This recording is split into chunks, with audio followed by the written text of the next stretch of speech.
And that's why they call it History in the Making. What's going on, everybody? This is the Cover Band Confidential Podcast, the podcast for cover band musicians and band leaders to learn how to rock more and suck less. In Atlanta, Georgia, I'm Adam Johnson. In Atlanta, Georgia, I'm Dan Ray. Guys.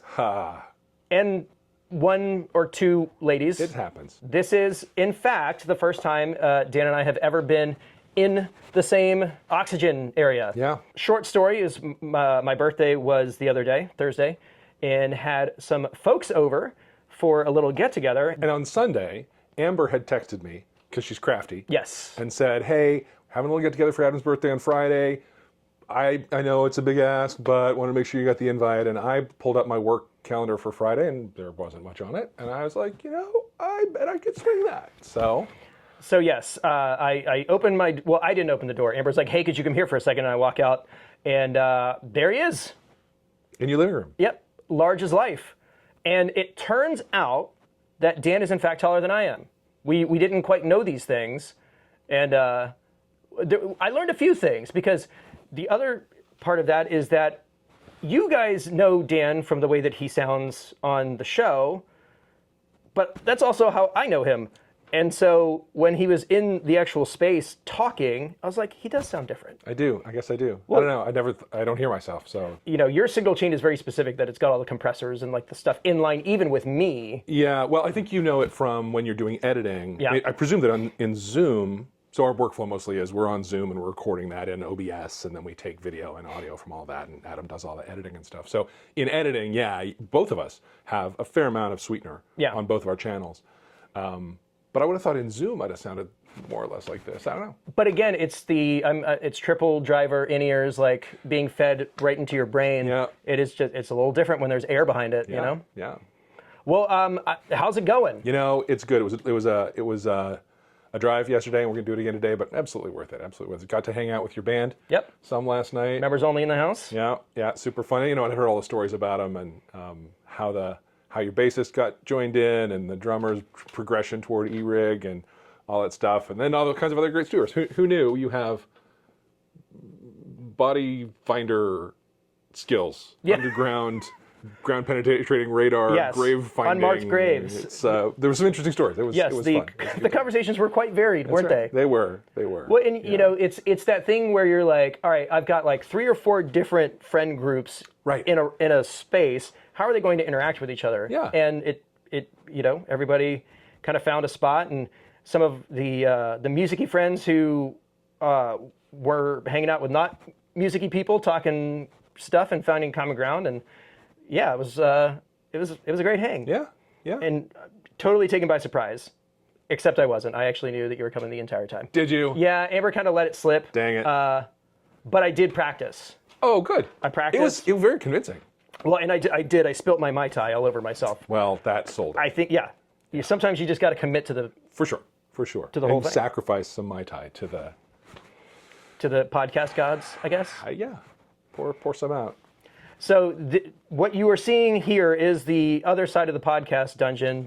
My workspace is back there, but since there's 2 people in here, and I tried it last time with my buddy from Skid Row. We did it against this wall, but we figured we got a bunch of crap back here. We'll shoot it. Pretty crap. We got a DeLorean. We got got my Lambo. The Schecter. Yep. It's actually making me think that I probably should.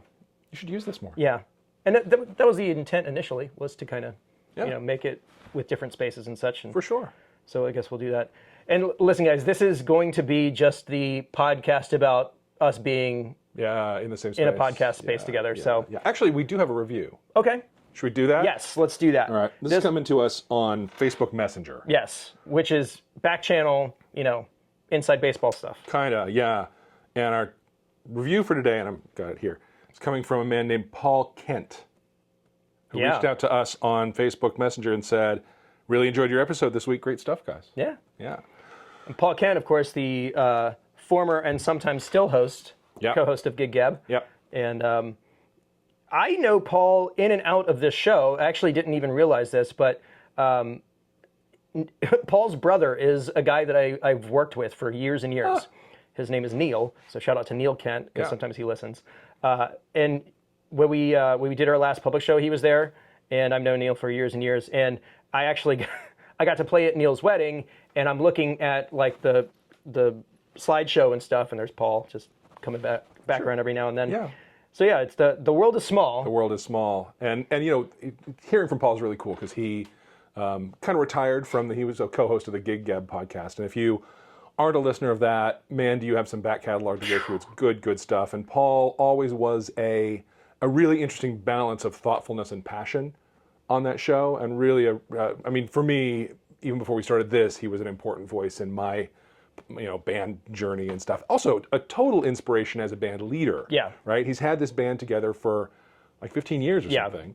And how he does business is really inspiring. How he relates to his people, how he treats his people is really inspiring. So, he was an important part of my growing up as a band leader. And then, when he left Gig Gab to go, focus on some other things, it was bittersweet. I loved that for him, but I missed hearing his voice. And not that Dave's not crushing it; he totally is. Yep. But it was cool to hear from Paul on Facebook Messenger and take. I guess he was probably responding to that ways to stay relevant.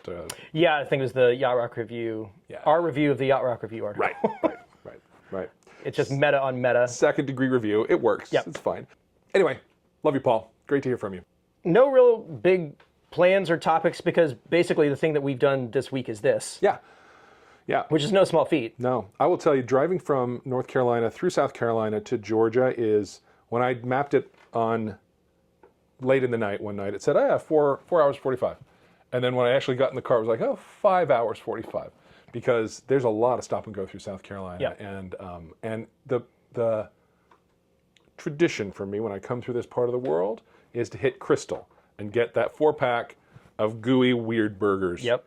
And because we don't have those where we're from. And which blew my mind. Yeah, we don't have them. And so, yes, I fed my wife a bite and she was revolted. But they were as gross and wonderful. Exactly how you remember. Exactly. It's perfect. Yeah, it's perfect. I think on the way back it's going to be Waffle House. Yep, we got plenty of those too. Yeah. It's such a cool moment. I didn't really, hadn't anticipated it, and to be here, 4 years later. Yeah. 6. Really? 5?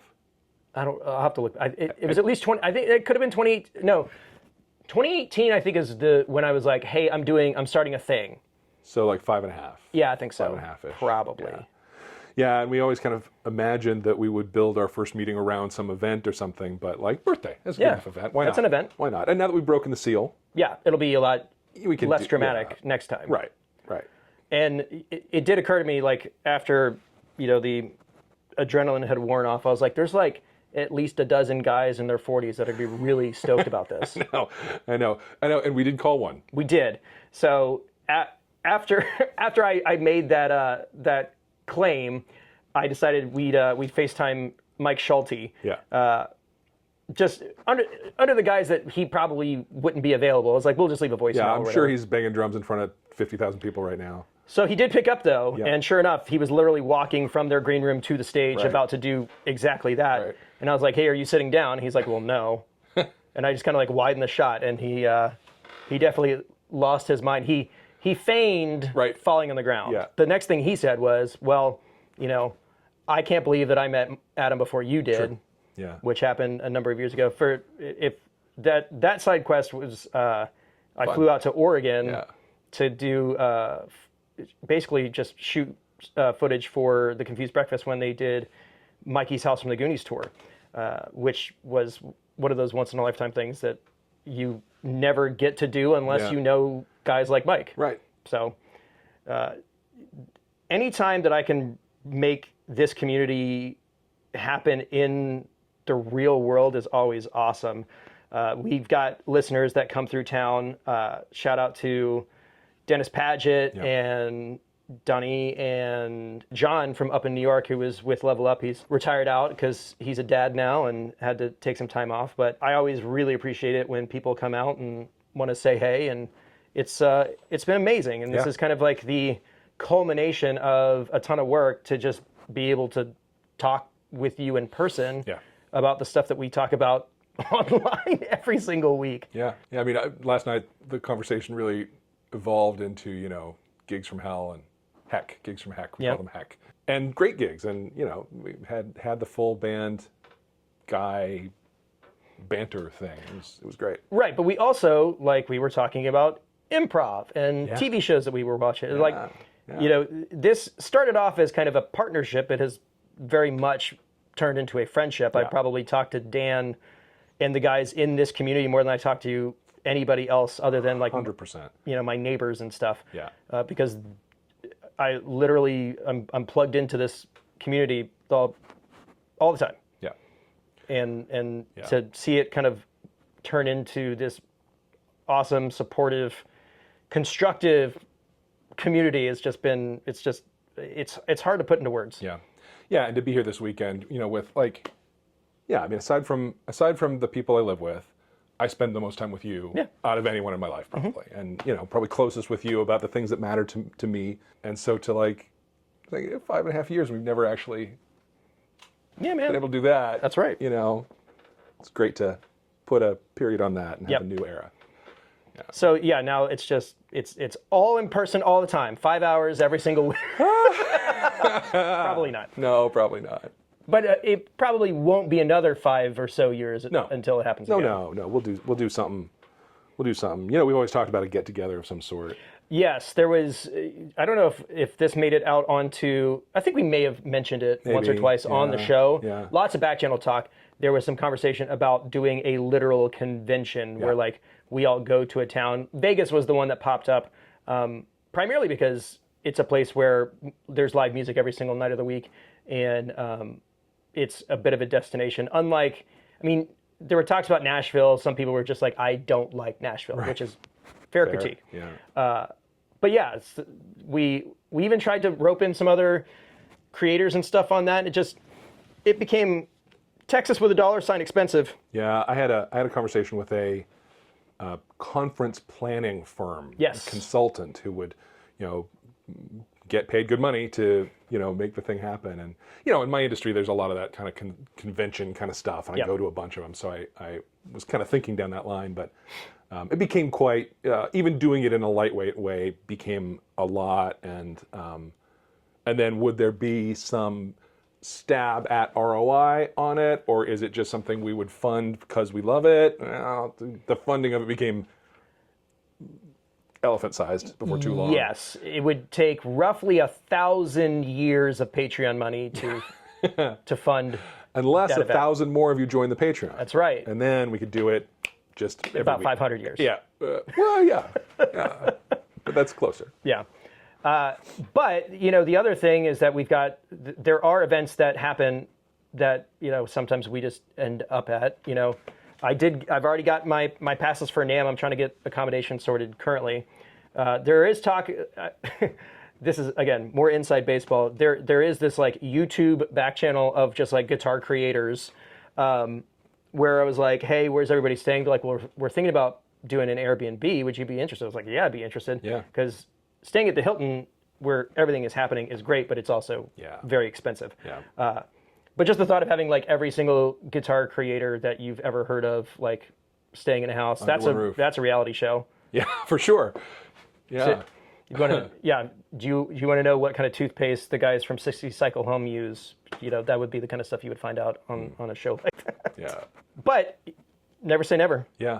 Yeah, and the fact that it's in Anaheim means I could probably sell it to my family. We'd have to tag on some mouse time, but and I mean, you're literally right. You're right there. Yeah. One night, I went over to downtown Disney with another creator. His name's Anthony Best, and we just sat in downtown Disney having dinner and talking about how we think Paul Reed Smiths are cool guitars and not uncool guitars. Yeah. Like the general consensus. Yeah.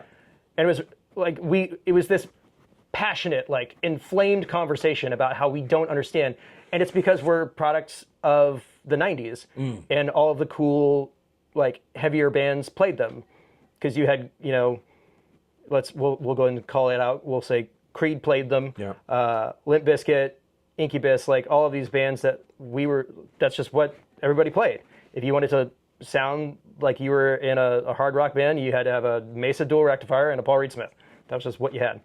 And we were very upset about the way that PRSs are currently lamented in the guitar community. Yeah, I mean, it's the kind of conversation you don't have with civilians.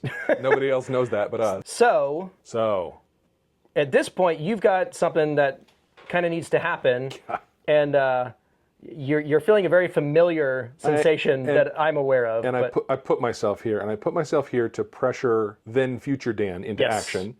And future Dan is now present Dan. Yes. And I'm feeling the pressure that past Dan put me under. Hate that guy.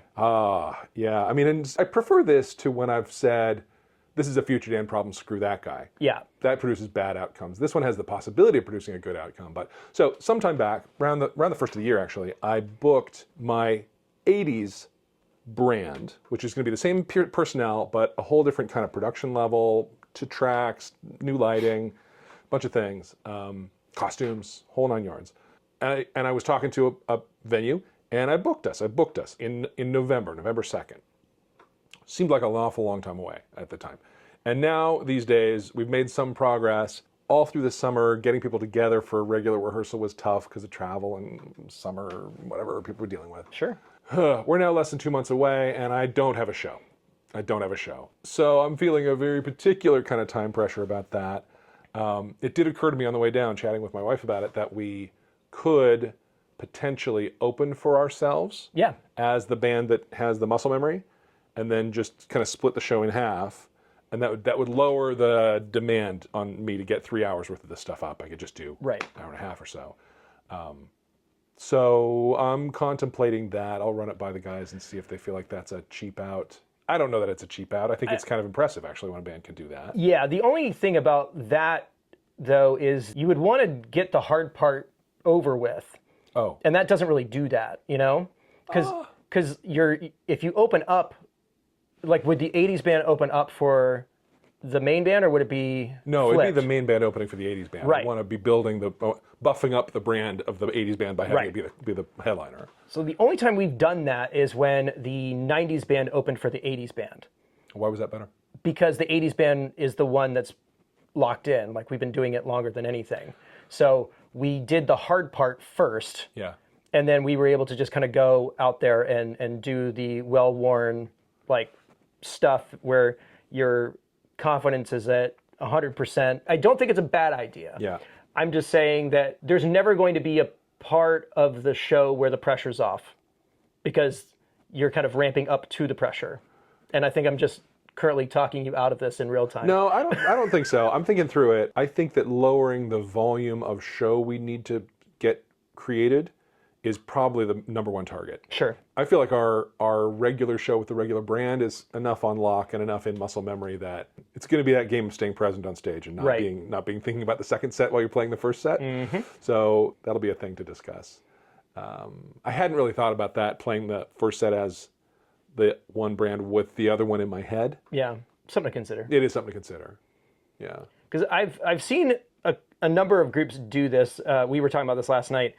There's a tribute out of, I think they're based out of Orlando, called Love Song. It's a Cure tribute, and they're phenomenal. Like, if you love The Cure, these guys are it. And they do a lot of road dates. They play here in the Atlanta area, and they open up for themselves by doing an 80's new wave group as the opening act. So they go out there and they do all of the other stuff besides The Cure, and then they go and they headline as the tribute. The real impressive part about that is the fact that the guy who plays Robert Smith is in the first band's lineup as a totally different character. So he comes out and he's got a hat on and his hair's slicked back and he's not wearing any makeup or anything. And then he goes backstage and turns into Robert Smith, which is insane to think about, to like go out there and literally just turn this thing on. Let alone the makeup, hair, costume. But he's got the whole thing dead to rights, the mannerisms, the affectation, like, it's truly phenomenal. Shout out to Nick and the guys in Love Song. Nick is a guy who's I've been in contact for a number of years just because he's an interesting guy, Berkeley grad, who is the band leader for that group. Cool. Super talented. Another Reverend guy, by the way. Ah, good. Big fan of those of their stuff. As we've talked about the brand of this and the story of this thing, the name of it is Big in the 80's, which I came up with as I was just trolling for free domain names. And it turned out bigintheeighties.com was available. And I was crazy. like, how can that be? Is So I bought insane. it, and obviously that's a band name. But so the shtick is, we're not trying to pretend it is the 80s now. We are guys who are as old as we are. Yep. And we were big in the 80s. That's a cool... And so we're like reliving like it from now as, 40, 50-year-old people, reliving our youth, which is, if we look around the rooms we play, like, that's the demographic. Sure. That's trying to pretend it is 80s prom because it is the 80s again and something. I don't know. It's a vibe. So it works for bands, but ours is a little more designed to hit the audience right where they are. Right. Which is like nostalgic, but here I am now. Yeah, when we started this whole operation, the intent was to do, because members only became members only. It was a band before that was put together by a booking agency, and it was very much designed to be shticky and kind of, they were like, we want you guys to be like Steel Panther, but like playing poppier stuff.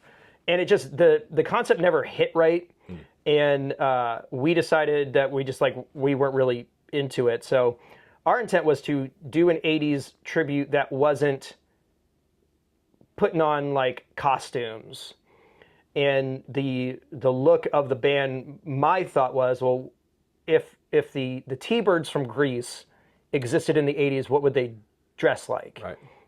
Which is, funny enough, pretty similar to how they dressed in the movie, which is black chucks, black jeans, T-shirt, but instead of like a leather jacket that said T-Birds, they're members only jackets. Members only jacket, obviously. That was just as a way for us to kind of feel like our personality could show through the performance, and it wasn't putting on a character or a wig. That was the other thing that drove me nuts. I had long hair when that band started. I had hair down to my shoulders, and they're like, you have to wear a wig. And so I would take my long hair and I would put it up and put a long brown wig on top of my long brown hair. Yeah. For some reason. Yeah. Don't know why. Consistency? I mean, were there other people playing that character? No clue. Nope. Huh. Nope. It was a strange and twisted ride, and it lasted, I don't know, probably 3 to 6 months. They just stopped booking us, and I was like, well, I can book this thing, but let's just turning it into what it is today was kind of an attempt at showing, like, deferring to the agency, be like, hey, this product is yours. You can take this product. You can take the name. You can take all the stuff, put it into something else. Never did. No. But we just decided that we were going to do our own thing. And there's some acrimony there still to this day. But that's why we operate from abundance. And that's why we operate from abundance. So right now, as you're looking down the barrel of this thing, what are the pressure points? Where's the pain currently sitting? We need to have, so there are a few things. Repertoire is a gap, and there is work I need to do to prep for that. There's track making I need to do. There is mix work I need to do to make sure track and click are clear enough in everybody's in-ears. We need to get really practiced at working with a click. We've been without that for, 3 years now? And my drummer's experienced with that, but between the combination of his in-ear mix and just being out of practice with it, we'll drift and find ourselves way off of it. So got to get that locked in. Second part is branding. I don't really have I've shared with you the brand work I've done, which is about story and brand promise and audience and all that groundwork of brand. Yeah. I don't have a logo yet, which means I don't have any merch or advertising or materials. I own the domain name. There is a placeholder website there, so I got to get that sorted out. So that's all the marketing side. It's not all the marketing side of it, but that's a good chunk of it. A big part, yeah. I want to do merch. I want to do giveaways. I want to do all that stuff. Probably start with giveaways before anything that I sell. So got to get all that rolling, and then the other promise of it is an upgraded production. Yep. So I don't need anything new audio wise. I'm fine for that, but I do have my eye on some lighting products. There is a tube light from a company called Both Lighting, BOTH. Yep. I've talked to you about it. I'd never heard of the brand until I came across it online, but it's taller, brighter, and more controllable than the Chauvet stick. And it happens that they're based in Greensboro. Yeah, they're right down the road. And so I'm going to reach out to them and just see if maybe I could just come by and buy some and not have to pay for them to ship it 4 miles to my house, and maybe see what else they got. I don't know. Maybe there's cool stuff they're working on. They do. They have a YouTube channel where they demo all of their products, and they do pretty good, I think. We've got a YouTube channel too. It's true. And I've got a website with all of our stats and numbers that is regularly updated. You could probably just send them a little something. Have a conversation about that with them. Yeah, absolutely. Absolutely. They got movers. They got shakers. They got pars. They got. Don't be sorry. It was good. And so, yeah, I'll be talking to them about that. I also bought a couple of super cheap movers off of Amazon. Yep. $150 for a pair of them. And I got the same ones. Yeah, and I now have, in principle, I have them set up in the Maestro DJ, or the Maestro DMX. And so it's, that is going to be crucial to the lighting part of what I want to do. But it's totally untested. I don't own all of it. I haven't plugged it in. I haven't run it through the Maestro DMX. There's a lot I don't know about how to get all that happening. A lot of question marks there. Yeah. And so I got to turn some of those into exclamation points. And once I've got some movement on those things, just those things. Yeah. Just the band, what it plays, how it looks, and how it markets itself. Just that. Okay. No big deal. Yeah, that seems reasonable. In 2 months, really less than 2 months, and I can't even do that. Like I have to do it by weeks because I can't. Month feels like too big of a measurement. You're 100% right. And so thinking in months so far has gotten me to here, which is a little bit of the way. Right? Yeah. I need to think in weeks or maybe days. So, as a person who has done this and managed to figure it out in, I don't know, about 10 years, here's what I would suggest. Okay. Clearly, the easiest thing to do is to prioritize getting the material under you. Yeah. The cool part, and this is something that I didn't have the luxury of, is that you can delegate a lot of this work to this community of people. Because, I don't know if you knew this, but I happen to have about 300 80s band tracks I know that you do. right back there. Yeah, I know that you do. I do have design assets outside of logo and branding. Yeah. We've got folks that are really great with graphic design. We got folks that are really great with video stuff. We got folks that are really great with consulting about gear and setup and that kind of thing. So this could be the first Cover Band Confidential crowdsourced project. Yeah. Interesting. Because like at this point, you're at the tipping point where it's like, all right, these are the things that need to happen. These are the things that don't need to happen. Let's figure out how to drill down on those things so that I can actually get it done. Now, this is a total aside, but when you were talking about like the things that you've got prepped, I get so embarrassed about to say this. This reminds me of an episode of Full House where Stephanie has a band and there's like this like internal tension because some of them were like, we need to work on our material, and they were like, well, we're going to pick out our outfits, we're going to work on our makeup and make sure that we look amazing, and that's what we need to focus on. And that's pretty much what you've done. You've got your suit. I do have my suit.